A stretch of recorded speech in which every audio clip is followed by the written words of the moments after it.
Welcome back to another technical deep dive here in the debug zone. Today we're tackling a big question and breaking it down with insights from other users. Hopefully this clears up some misconceptions and helps you get the answer you need.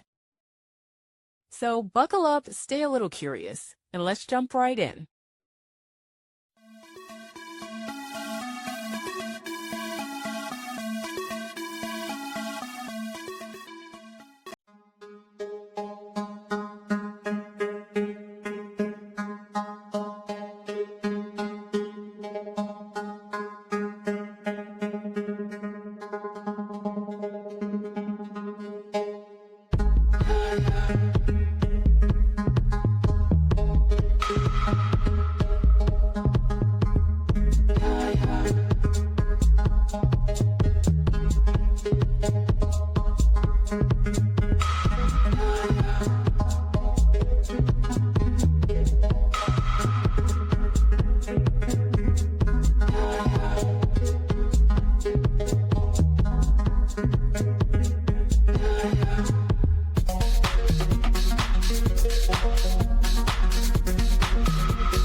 And that's a wrap.